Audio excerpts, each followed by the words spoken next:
بسم اللہ الرحمن الرحیم ایاک نعبد و ایاک نستعین۔ میرے پاکستانیوں، آج کل ایک پوری میڈیا کے اندر چلا ہوا ہے کہ جی شاہ محمود قریشی مجھے ملنے آئے اور وہ کوئی پروپوزل لے کے آئے ہیں -1 کی کہ عمران خان علیحدہ ہو جائے تھوڑی دیر کے لیے اور پارٹی آگے بڑھ جائے۔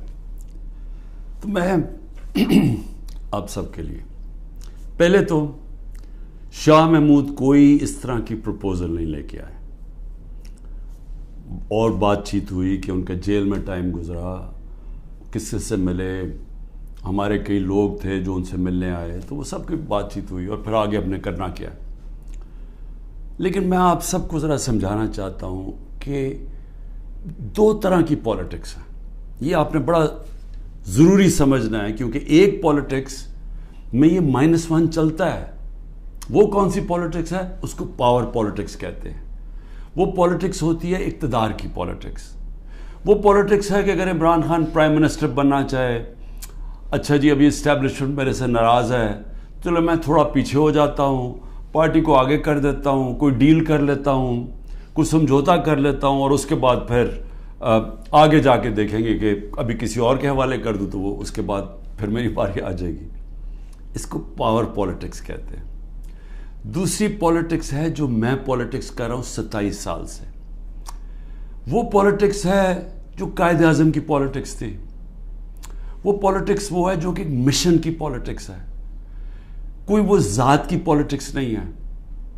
وہ پالیٹکس وہ ہے جو ہم سارے مسلمان انسپائر ہوتے ہیں ہماری نبی صلی اللہ علیہ وسلم سے، کہ انہوں نے بھی ایک مدینہ کی ریاست سنبھالی تھی، انہوں نے بھی مشکل وقت گزارا تھا، اور اس کے بعد انہوں نے دنیا کی تاریخ کا سب سے بڑا انقلاب لے کے آئے تھے۔ اور ہم تو کبھی ان کے اپنا سوچ نہیں سکتے کہ ان کے جوتوں کی مٹی کے قریب بھی ہوں، لیکن قرآن میں ہمیں حکم ہے کہ ان کی زندگی سے سیکھو، ان کی سنت سے سیکھو۔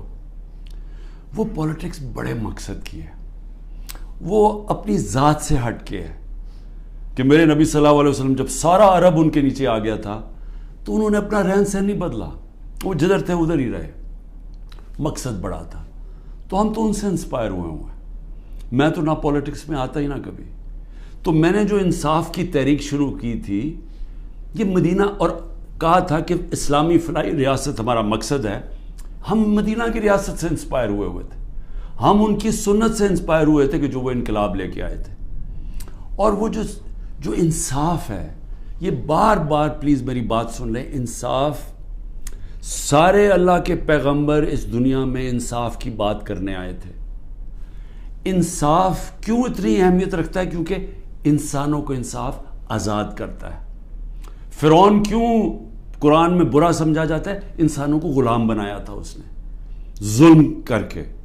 کیوں نبی صلی اللہ علیہ وسلم دنیا کا انقلاب لے کے اور چھوٹے سے انسانوں کو بڑے انسان بنا دیا؟ کیونکہ انصاف سے آزاد کر دیا۔ لا الہ الا اللہ نے لوگوں کو آزاد کر دیا۔ تو جو میری تحریک تھی انصاف کی، وہ اصل میں آزادی کی تحریک تھی، کیونکہ انصاف آئے گا تو لوگ آزاد ہوں گے۔ اور جو میرا سارا تجربہ تھا دنیا کا، جو مغرب کو میں نے دیکھا، تو وہاں کیوں لوگ جاتے ہیں نوکریوں کے لیے؟ کیوں وہاں خوشحالی ہے؟ کیونکہ لوگ آزاد ہیں۔ لوگ آزاد کیوں ہیں؟ کیونکہ وہاں انصاف ہے، رول آف لا ہے، حقوق کی ان کا انصاف کا نظام میرے حقوق کی حفاظت کرتا ہے۔ وہاں یہ حرکتیں نہیں ہو سکتی جو پاکستان میں ہوتی رہی ہیں۔ اور میں یہ بھی کہتا ہوں کہ میرے اپنے لوگوں کو، میں اپنی ٹیم کو بتاتا ہوں کہ اب آپ کو پتہ چلا جو ہمارے پر جب ظلم ہوا، کہ کیسے پاکستان کا کمزور طبقہ، مزدور، ہاری، کسان، جو کمزور طبقہ ہے، غریب، وہ چھابڑی والا، چھوٹے دکاندار، چھوٹے صنعت کار، یہ ہر وقت ان کو اس کا ظلم کا سامنا کرنا پڑتا ہے۔ جب وہ طاقتور کے سامنے آتے ہیں، ان کے پاس کوئی ان کی حفاظت کرنے کے لیے نہیں، ان کے تحفظ کرنے کے لیے نہیں، ان کے فنڈامنٹل رائٹس کو کوئی کسی قسم کا تحفظ نہیں۔ اور اس لیے تھانہ کچہری پٹواری کی پالیٹکس ہے، کیونکہ جو ان کا رائٹ ہے تھانہ کچہری پٹواری، وہی ان کو ادھر ظلم ہوتا ہے ان کے اوپر، ان کی زمینوں پہ قبضہ ہوتا ہے، قبضہ گروپ ہے یہاں، کیونکہ انصاف نہیں ہے. تو یہ میری ساری موومنٹ شروع ہوئی تھی تب 27 سال پہلے. یہ میری موومنٹ تب تک رہے گی جب تک میں زندہ ہوں، جب تک ہم اس ملک میں حقیقی آزادی، انصاف لے کے حقیقی آزادی نہیں لے کے آتے. اب یہ جب مجھے یہ کہتی ہیں چیزیں کہ جی وہ -1 کیسے ہوگا؟ جو آدمی ایک تحریک پہ 27 سال سے لگا ہوا ہے، ایک ملک کے اندر ایک جدوجہد کر رہا ہے، تو وہ کیا وہ ڈیلز کرے گا؟ کیا اس کو کیا چیز اس کو خریدے گی؟ بتائیں میرے ضمیر کی کیا قیمت ہے؟ کیا پرائم منسٹرشپ قیمت ہے کہ اگر آپ یہ کر دیں تو آپ کو پرائم منسٹر میں تو پرائم منسٹر بن چکا ہوں. اور میں نے جب پرائم منسٹر بنا میں نے ایک بات کہی کہ اگر پھر وہ مجھے 2018 کا موقع ملتا میں سیدھی الیکشن پھر سے کرواتا، کیونکہ جو میں انصاف لانا چاہتا ہوں اور طاقتور کو قانون کے نیچے لانا چاہتا ہوں وہ آئی تب سکتا ہے جب آپ کے پاس طاقت ہو. تو جب ایک کمزور ایک کولیشن گورنمنٹ وہ اس پہ کیسے طاقت ہوگی کہ اس ملک میں انصاف قائم کرے؟ تو میں نے اس لیے بار بار میں نے کہا، میرے سے جب لوگوں نے پوچھا کہ آپ نے کیا غلطی کی، میں نے کہا میں نے غلطی یہ کی کہ مجھے شروع میں الیکشن کروا دینے چاہیے تھے، اور کمزور گورنمنٹ سے میں وہ اصلاحات جو لانا چاہتا تھا وہ نہیں لا سکتا تھا. تو اب میں آپ کو بتاؤں کہ جس طرح کی حرکتیں ہو رہی ہیں میرے لوگوں کے اوپر، میں اس لیے یہ آپ کے سامنے رکھنا چاہتا ہوں کہ آزاد معاشروں کے اندر یہ نہیں ہو سکتا. یہ صرف غلاموں کو ہوتا ہے. یہ صرف فرعون ایسی حرکتیں کرتا تھا لوگوں کے اوپر دہشت پھیلانے کے لیے، جو آج ہمارے پہ ہو رہا ہے. اور میں سارے پاکستانیوں کو کہنا چاہتا ہوں، جو اس وقت یہ پی ڈی ایم والے بھی بیٹھے ہوئے ہیں، یہ جو آپ تماشا دیکھ رہے ہیں، یہ یاد رکھیں کہ یہ آج ہمارے پہ ظلم ہو رہا ہے، یہ ظلم آپ کے اوپر بھی ہوگا جب ایک ملک کے سارے انصاف کے اداروں کو، جب ان کو استعمال کیا جاتا ہے، حکومتی اداروں کو استعمال کیا جاتا ہے ایک پارٹی کو ختم کرنے کے لیے اور ان کے لوگوں کے اوپر دہشت پھیلانے کے لیے. تو یہ سسٹم پھر جاتا نہیں ہے، کوئی بھی سنبھال کے یہ سسٹم سب اگر آج ہمارے حقوق نہیں، اگر ہمارے فنڈامنٹل رائٹس نہیں ہیں تو یہ اب کل آپ کے بھی نہیں ہوں گے. فنڈامنٹل رائٹس تو ایک قوم کے حفاظت ہوتے ہیں نا، ان کو ہیومن رائٹس کہتے ہیں. یہ ہیومن رائٹس سارے ملک کے ہوتے ہیں. یہ نہیں ہوتا کہ ایک طبقے کے آپ ہیومن رائٹس لے لیں اور وہ طبقہ کیا ہے؟ ملک کی سب سے بڑی جماعت جس کا سب سے بڑا ووٹ بینک ہے. اگر آپ اس کے ہیومن رائٹس آج وائلیٹ کر رہے ہیں تو اس کا مطلب ہیومن رائٹس نہیں ہے، کیونکہ ہیومن رائٹس کو تو ایک ملک کی عدلیہ اس کی حفاظت کرتی ہے. تو ہماری عدلیہ کے تو کچھ سنتا ہی نہیں ہے. ہماری عدلیہ نے تو سپریم کورٹ کہتا ہے الیکشنز ہوں گے 14 مئی کو آئین کے مطابق، گورنمنٹ پرواہی نہیں کرتی. تو گورنمنٹ آگے کیوں الیکشن؟ یعنی یہ تو اس کا مطلب کہ اس وقت طاقت کی حکمرانی آ گئی، کیونکہ جب آپ آئین سے باہر نکل گئے تو قانون سے باہر نکل گئے، اس کے مطلب جو طاقتور چاہے وہ کرے گا. تو یہ سارے ملک کو افیکٹ کرے گا، یہ تباہی سارے ملک پہ آ رہی ہے. تو ہمارے لوگوں کو جو مجھے صرف افسوس یہ ہے کہ کوئی فرق نہیں کیا جا رہا. جو تحریک انصاف کا ہے اور جو وہ کھڑا ہو کے کہنے کے لیے تیار نہیں ہے لیڈرشپ میں سے کہ میں پارٹی چھوڑ رہا ہوں، اس کے اوپر ہر قسم کا ظلم ہو رہا ہے. ان کی بزنسز بند کر رہے ہیں، ان کے فیملیز تک پہنچ گئے ہیں، ان کے بچوں تک پہنچ گئے ہیں. ہر قسم کی بلیک میل، رات کو گھس جاتے ہیں گھروں میں، گھر تباہ کر کے رکھ دیتے ہیں، لوٹ لیتے ہیں گھروں کو ڈاکہ مارا جاتا ہے، جو ملتا ہے اس کو پکڑ کے لے جاتے ہیں. اگر وہ سارے تو چھپے ہوئے ہیں، ان کے رشتہ داروں کو پکڑ کے لے جاتے ہیں. یہ تو بدترین دنیا کی ڈکٹیٹرشپس میں، یعنی وہ نظام جن کی دنیا مثال دیتی ہے، ہٹلر کا جرمنی، اسٹالن کا رشیا، سوویت یونین، یہ ان خوفناک ظلم کے نظاموں میں اس طرح کی چیزیں ہوتی تھی جو آج ہمارے اوپر ہو رہی ہیں. میرے پاس عالیہ حمزہ کی بیٹیاں ہیں، میں نے کل ان کو ملا، 3 بیٹیوں کو. 1 مہینے سے اس کو بند کیا ہوا عالیہ حمزہ. کیا اس کا قصور ہے؟ اس کا والد وہ میرے پاس آئے، انہوں نے بتایا کیسے گھر میں گھس کے انہوں نے ساری چیزیں توڑ دی، ان کی ٹی وی توڑ دیے، 2 آدمی انہوں نے لاٹھیاں پکڑی ہوئی تھی، جو چیز آئے توڑ کے چلے گئے، جو چیز 2-3 اچھی چیزیں پسند آئیں اٹھا کے لے گئے. تو یہ کون سے ملک میں ہوتا ہے؟ یہ غلام ملکوں میں لوگوں کو غلام بنانے کے لیے یہ ہو رہا ہے. یہ آزاد قوموں میں نہیں ہوتا. اور یہ جس طرف ہم اب جا رہے ہیں, یہ جو ظلم کر رہے ہیں, صرف اور صرف خوف پلا کے سمجھ رہے ہیں کہ یہ پارٹی ٹوٹ جائے گی. اور کئی لوگ چلے بھی گئے ہیں. لیکن کیا اب میرے سے پوچھیں کہ کیا مجھے اس سے کوئی فرق پڑ رہا ہے؟ 150 سے اوپر کیسز کر دیے, قتل کا کیس آخری کر دیا میرے اوپر. مجھے 19 بیلیں لیے میں نے ایک دن میں. یہ دنیا کا ریکارڈ ہے. اس کے بعد 4 گھنٹے نیب میں بیٹھا ہوں. 4 گھنٹے نیب نے میرے سے وہ جو سوال پوچھے, میں چیلنج کرتا ہوں کہ کسی عدالت کے اندر کبھی بھی یہ کیس کی کوئی اہمیت ہو جائے. کوئی کیس ہی نہیں ہے. کیبنٹ کا فیصلہ ہے, ساری کیبنٹ نے فیصلہ کیا. اب یہ دکھانا تھا کہ مجھے اس سے کوئی ذاتی فائدہ ہوا. کیا القاعدہ جو پہلا بن چکی تھی, شروع ہو گئی تھی یونیورسٹی, کیا وہ ایک ٹرسٹ ہے؟ وہاں غریب گھرانوں کے بچوں کو مفت تعلیم مل رہی ہے سیرت نبی پہ اور یہ جو ٹیکنالوجی کے اوپر. وہ ٹرسٹ ہے جس نے شوکت خانم ہے. مجھے اس سے کیا فائدہ ہے؟ 1 روپیہ نہیں دکھا سکتے مجھے کیا فائدہ ہو. نہ ہی ہو کسی ٹرسٹ سے کسی کو فائدہ نہیں ہو سکتا. ٹرسٹ ڈیڈ میں لکھا ہوا ہے. تو وہ کیسز بھی ہیں, قتل کا کیس بھی ہے. ہر روز کوئی نئے کیس آ جاتا ہے. عدالتوں کے میں چکر مار رہا ہوں, لیکن مجھے اس سے کوئی فرق نہیں پڑتا. میں ہر عدالت میں جاتا ہوں, ہر کیس میں جاتا ہوں, یہ بتانے کے لیے کہ میں قانون سے اوپر نہیں ہوں. جبکہ میرے اوپر یہ جان کے کیا جا رہا ہے, یہ مجھے خوف دلانے کے لیے کیا جا رہا ہے. میں یہ آج کہنا چاہتا ہوں کہ یا اس سے یہ سارے کیسز کریں, اور اس کیسز میں کیونکہ کسی عدالت میں کوئی سزا نہیں ہو سکتی, ملٹری کورٹس سیٹ اپ کیے ہیں. اپروور ڈھونڈے جا رہے ہیں جو کہ جی عمران خان نے ہمیں کہا تھا کہ وہ کور کمانڈر کا گھر جلاؤ. یہ کہیں گے, ان میں سے کوئی اپروور آ جائیں گے, مجھے ملٹری کورٹ میں لے جائیں گے, سزا ہو جائے گی. مجھے کوئی فرق نہیں پڑے گا.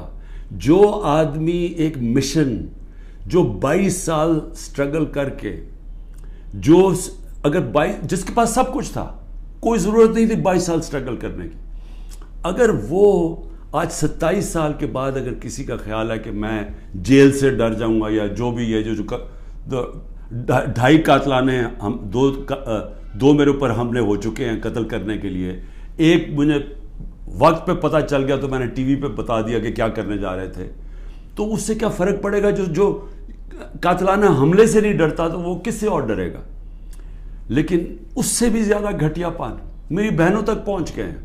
میری بیوی کے اوپر کیس, ٹرسٹی ہو کے اس کا وارنٹ کا, ایک ٹرسٹی کو 1 پیسہ نہیں مل سکتا, کیونکہ وہ سیرت نبی میں بہت ان کی سٹڈی ہے, وہ انٹرسٹڈ تھی القادر یونیورسٹی, وہ ٹرسٹی ہے, اس کے اوپر وارنٹ نکال دیا.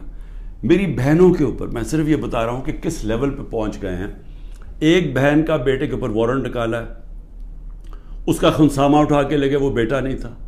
خنسامہ جب واپس آیا وہ آئی سی یو میں 2 ہفتے سے پڑا ہوا ہے, آئی سی یو کے اندر خنسامہ, اسے پتہ کیا کیا وہاں جیل کے اندر. ایک بہن اس کی بہو کے پاس پہنچ گئے کہ جی آپ کوئی جیو فینسنگ میں آپ کہیں تھی, اس کے پاس پہنچ گئے. ایک بہن اس کی زمین اس کے اوپر اینٹی کرپشن پہنچ گئی ہے.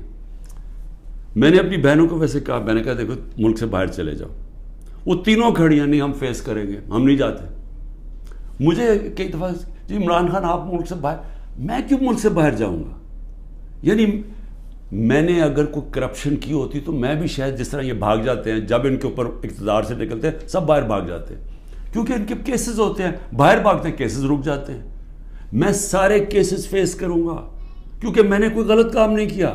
مجھے پتہ ہے اللہ الحق ہے. یہ خود ہی جب یہ جو کوئٹہ کا مرڈر کیس کیا, یہ خود ہی ذلیل ہو رہے ہیں اس میں. سب کو پتہ ہے, کوئٹہ کے اندر سب کو پتہ ہے کہ ان کی دشمنی تھی. میں پھر آگے آپ کو کہوں, اب آگے کیا راستہ ہے, ملک کا راستہ آگے کیا ہے؟ میں جو یہ ان سے بات کرتا ہوں کہ میرے سے بات چیت کرو, کوئی بات چیت نہیں کرتا. میں اپنی اسٹیبلشمنٹ آرمی چیف سے اسے کہتا ہوں کہ بات چیت کرو, وہ کوئی بات چیت کرنے کے لیے تیار نہیں ہے. میں اپنی ذات کے لیے آپ سے بات نہیں کرنا چاہتا. مجھے آپ کچھ نہیں دے سکتے. قوم میرے ساتھ کھڑی ہے, کیا کوئی دے سکتا ہے؟ میں کوئی چور دروازے تو آنا نہیں چاہتا. اگر قوم مجھے ووٹ دے گی میں تیار ہوں, لیکن اگر قوم ووٹ نہیں دے گی تو نہیں. اللہ نے تو سب کچھ, میں وہ اللہ نے کا شکر ادا کرتا ہوں ہر وقت کا جو اس نے مجھے دیا ہے. لیکن میں بات کرنا چاہتا ہوں کہ ملک تباہی کی طرف جا رہا ہے. یہ جو بجٹ آیا ہے, اس بجٹ کے اندر ذرا آپ کو سمجھ آ جانا چاہیے کہ ہم اب کدھر ایک دلدل کے اندر دھستے جا رہے ہیں.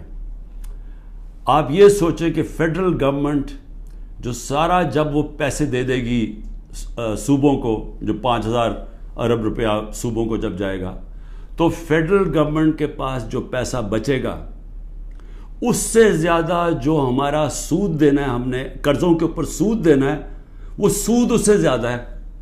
7,300 ارب روپے کا سود دینا ہے. مشکل سے فیڈرل گورنمنٹ کے پاس بچ جائے گا 7,000 ارب سے بھی کم, تو سارا پھر ملک قرضوں پہ چلے گا. ہم نے 3.5 سال میں 18,000 ارب 18,400 ارب قرضہ لیا تھا. 18,400 ارب قرضہ 3.5 سالوں میں. انہوں نے تقریباً 15,000 ارب قرضہ ایک سال میں لے لیا. تو یہ قرضے چڑھائے جا رہے ہیں, انڈسٹری بند ہو رہی ہے. گروتھ ریٹ جو تھی جس سے دولت میں اضافہ ہوتا ہے وہ 6.1% سال پہلے تھی, آج وہ پہنچ گئی ہے 0.3 پہ. تو جو دولت ہے اس کے اندر تو کمی ہو رہی ہے, قرضے بڑھتے جا رہے ہیں. ڈالر کدھر سے آئیں گے؟ انہوں نے 25-30 ارب ڈالر ایک سال کے اندر دینے ہیں, وہ کدھر سے آئیں گے؟ تو میں آج اس لیے یہ سوال پوچھ رہا ہوں کہ کوئی تو روڈ میپ ہوگا نا. ابھی تو روڈ میپ یہ ہے کہ کسی نہ کسی طرح عمران خان کو ختم کرو, اور اگر P T I Imran Khan سے تو اس کو ختم کرو. تو ابھی تو یہ ون پوائنٹ ایجنڈا, ساری ایجنسیز, سب کچھ, سارے ملک کے ادارے وہ اسی پہ لگے ہوئے ہیں کام کرنے. لیکن میں سوال کچھ اور پوچھ رہا ہوں. میں یہ نہیں کہہ رہا کہ کریں, ہم کھڑے ہیں. اس میں سے ایک آپ یہ کرم کر رہے ہیں کہ میرے جو نظریاتی لوگ ہیں وہ نظر آنا شروع ہو گئے ہیں کہ وہ نظریاتی لوگ کون ہیں, اور وہ نظر آنا شروع ہو گئے کہ جو ہمارے ساتھ اور مقصد کے لیے آئے تھے, نظریے کے لیے نہیں آئے تھے. تو ایک تو آپ فائدہ کر رہے ہیں کیونکہ صرف نظریاتی پارٹی اب پاکستان کو اس دلدل سے نکال سکتی ہے. لیکن نکالے گی کیسے؟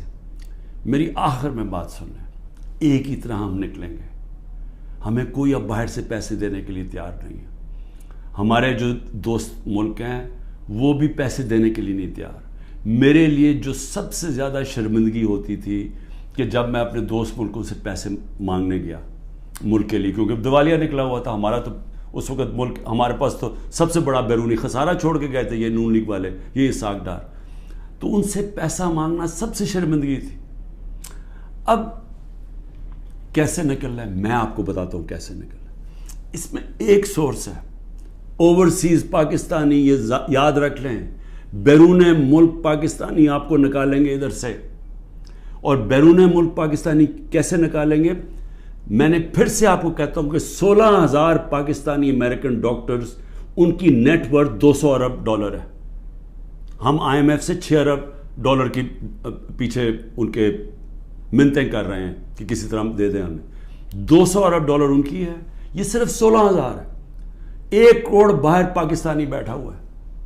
اگر ہم کسی طرح ان کی انویسٹمنٹ لیں, وہ یا سرمایہ کاری شروع کر دیں بجائے دبئی میں کرنے میں اور دنیا میں اور ملکوں میں کر رہے ہیں, اگر وہ سرمایہ کاری شروع کر دیں, آپ یقین کریں یہ ملک اتنی تیزی سے اٹھ سکتا ہے کیونکہ ڈالر اندر آنے شروع ہوں گے, نوکریاں مل, اور وہ آنا شروع ہو گیا تھا.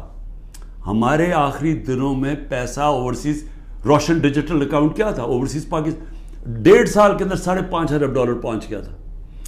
اوورسیز پاکستانیوں نے انویسٹمنٹ پلانز بنا لیے تھے.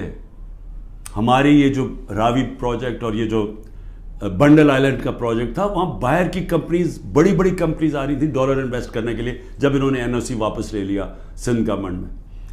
دیکھیں, بچانا اس ملک کو اوورسیز پاکستانی.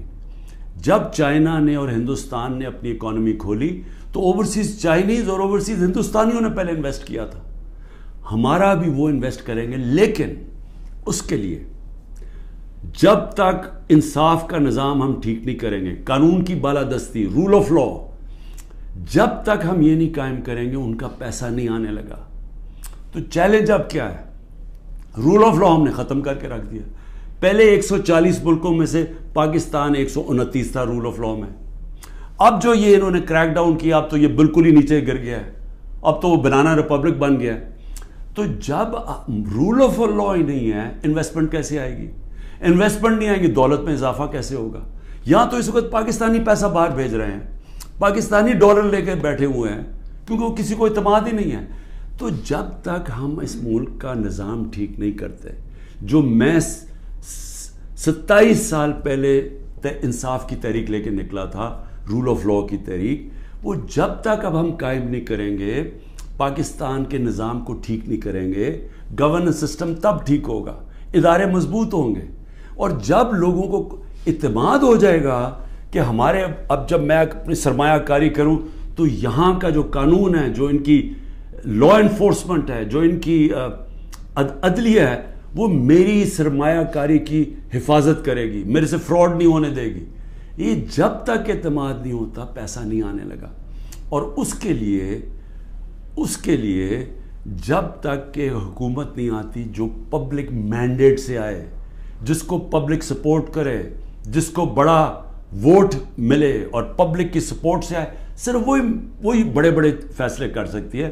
نہیں تو ان کو تو آپ نے دیکھ ہی لیا ہے کیا کیا انہوں نے, سوائے مہنگائی کر کے, تاریخی مہنگائی 38% پہ, انہوں نے کیا کیا؟ انڈسٹری بند ہو گئی ہے, بے روزگاری بڑھ گئی ہے, گروتھ ریٹ, انہوں نے اور کیا کرنا ہے؟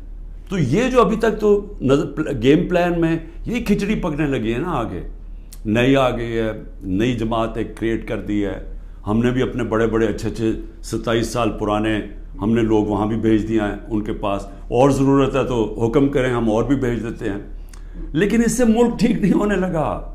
ملک ٹھیک تب ہوگا جب ایک public mandate, free and fair election کے بعد ایک مضبوط گورنمنٹ آئے گی.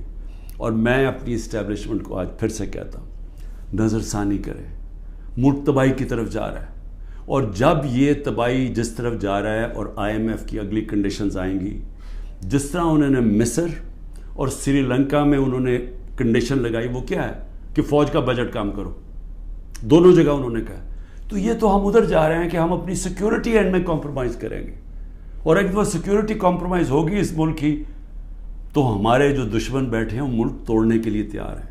تو میں اس لیے آپ کو کہہ رہا ہوں, مجھے کوئی ریلیف نہیں چاہیے, مجھے کوئی آپ کی مدد نہیں چاہیے, میں کوئی مجھے یہ سمجھے کہ یہ جو سارا کچھ ہو رہا ہے انتقامی کارروائی, مجھے چھوڑے میری بہنیں باہر جانے کے لیے نہیں تیار. وہ تو عورتوں کے اوپر تو کبھی اس ملک میں ایسے نہیں ہوا, لیکن ملک نیچے جا رہا ہے. اور اس لیے وقت کم ہے, جس طرح دن بڑھتے جا رہے ہیں ہم اور اپنے ملک کو تباہی کی طرف لے کے جا رہے ہیں. صرف قانون ختم ہو چکا ہے. کسی کو اس وقت پھر سے میں کہتا ہوں, جب عدلیہ اپنے فیصلے نہیں کروا سکتی, جب آئین کی کوئی پرواہ نہیں کر رہا, جب پولیس کھلے عام گھروں میں گھس کے لوگوں کے گھر لوٹ رہی ہے اور اٹھا کے لے کے لوگوں کو جا رہی ہے, کلیکٹو پنشمنٹ دے رہی ہے, تو اس ملک میں تو اب باہر کے لوگ کیا سوچ رہے ہوں گے؟ بتائیں نا, بیرون ملک پاکستانی جو آپ کا بڑا اثاثہ ہے وہ کیا سوچ رہا ہوگا؟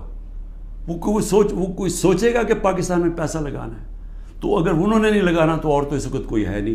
جب تک ہم ملک کی ایکسپورٹس نہیں بڑھاتے, وہ تو ٹائم لگے گا کہ ہم اپنی ڈالر انکم بڑھائیں. تو اس میں تو صرف ایک ہی انٹرم میں تو صرف اوورسیز پاکستانی مدد کر سکتے ہیں. شکریہ. پاکستان زندہ باد.